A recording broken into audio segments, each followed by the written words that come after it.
आज मैं तुम्हें जिस एनिमल की कहानी सुनाने वाली हूँ वो एनिमल बड़ा ही सीधा सादा सा दिखने वाला, दिन भर कुछ ना कुछ खाते रहने वाला और एक शांत स्वभाव का एनिमल है और ज्यादातर वो गांव में रहता है। गेस करो, ये है बकरी, यानी कि गोट। तो आज मैं तुम्हें गोट की कहानी सुनाने वाली हूँ। गोट वैसे तो कुछ नहीं कहती, मतलब तुम्हारी हर बात मान लेगी, लेकिन अगर तुमने उससे गले में रस्सी बांध कर उसको खींचने की कोशिश करी तो वो हमेशा मना कर देगी। उसको गले में रस्सी बांध कर ऐसे खींचना बिल्कुल पसंद नहीं है, वो एकदम मना कर देती है। ऐसा क्यों होता है? इसके पीछे पता है, एक छोटी सी कहानी है, वो मैं तुम्हें सुनाती हूँ। तो एक बार क्या हुआ, एक फार्म था और उस फार्म पे बहुत सारे एनिमल्स और बर्ड्स रहा करते थे। उनको लगा कि हम में से किसी एक को राजा तो बनना चाहिए ताकि वो सारे बर्ड्स और एनिमल का ध्यान रख सके। तो उन लोगों ने बकरी को अपना राजा बना दिया। अब बकरी जो भी कहती सब उसकी बात मानते थे। एक दिन बकरी ने सबको बुलाया और बोला कि मैंने कल रात एक सपना देखा और मुझे लगता है कि यहाँ पर पानी खत्म होने वाला है और खाना भी खत्म होने वाला है। ये बात सुन के सारे एनिमल्स और बर्ड्स टेंशन में आ गए। उन्होंने बोला, अब हम क्या करें? तो बकरी ने बोला, घबराओ नहीं, सबको जितना भी खाना मिलता है उसको मेरे पास ले आओ। मैं उस पूरे खाने को एक जगह पर रख दूंगी और फिर हम उसमें से थोड़ा थोड़ा खाना निकाल कर खाते रहेंगे ताकि हमारे पास खाना खत्म नहीं हो।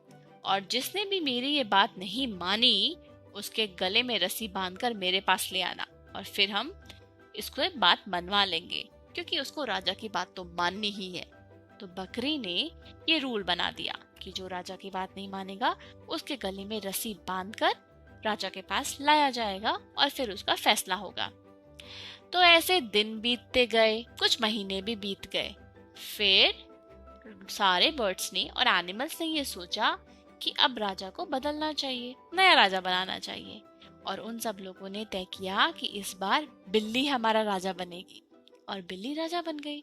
लेकिन बकरी को ये बिल्कुल भी पसंद नहीं आया।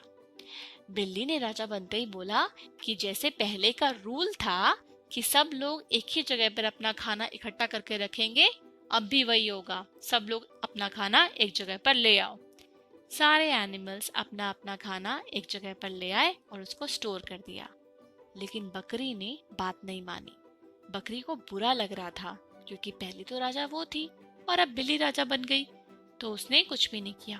सारे एनिमल्स आपस में बातें करने लग गए कि ये क्या बात है, राजा की बात तो माननी चाहिए, बकरी बात क्यों नहीं मान रही है।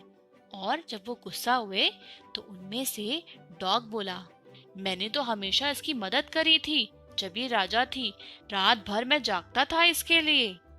फिर भेड़ बोली, हाँ, मैंने अपनी ऊन भी दी थी इसके बच्चे के लिए, जब ठंड लग रही थी उसको, तो भी ये हमारी बात नहीं मान रही।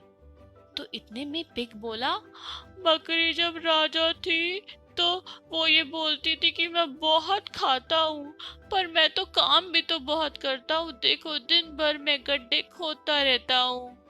इतने में डक बोली, अरे तुमने हमें पहले क्यों नहीं बताया कि बकरी ने तुमसे ऐसा कहा था कि तुम बहुत खाते हो, ये तो कोई बात नहीं हुई। और फिर उसके बाद सारे एनिमल्स बकरी पे बहुत गुस्सा हो गए। फिर एनिमल्स ने बोला, अब हमारा राजा बिल्ली है, जो भी हो इसका फैसला बिल्ली ही करेगी। और हाँ, जैसे पहले वाला रूल था ना कि जो राजा की बात नहीं मानेगा उसके गले में रस्सी बांधेंगे और उसको खींच के राजा के पास ले जाएंगे, बकरी के साथ भी हमें ऐसा ही करना पड़ेगा। फिर सारे एनिमल बकरी के पास गए और उन्होंने बोला कि चलो, राजा ने तुम्हें बुलाया है और तुमसे कुछ बात करनी है। बकरी ने जाने से मना कर दिया और फिर गाय को और तेज गुस्सा आ गया। गाय ने तुरंत रस्सी ली और बकरी के गले में बांध दी और बोला, चलो, तुम्हें तो चलना ही पड़ेगा क्योंकि राजा की बात है और ये राजा का ही नियम है, चलो। और बकरी मना करती रही। बकरी ने अपना गर्दन और पीछे से खींचा, इधर काऊ ने यानी कि गाय ने और जोर से खींचा और ऐसे करते करते आखिरकार वो उसको बिल्ली के पास ले गए और फिर उनके बीच में कुछ फैसला और रजामंदी हुई। लेकिन बकरी को बात तो माननी पड़ी कैट की और अपना सारा खाना जो भी था एक जगह पे लाके रखना पड़ा। पर कहते हैं उसके बाद से जब भी किसी बकरी के गले में रस्सी बांधी जाती है तो उस बकरी को ऐसा लगता है कि उसको राजा के पास ले जा रहे हैं और राजा उसको कोई बहुत सख्त सी सजा सुना देगा। इसलिए वो कभी भी नहीं जाती और हमेशा अपनी गर्दन पीछे की तरफ झटकती रहती है।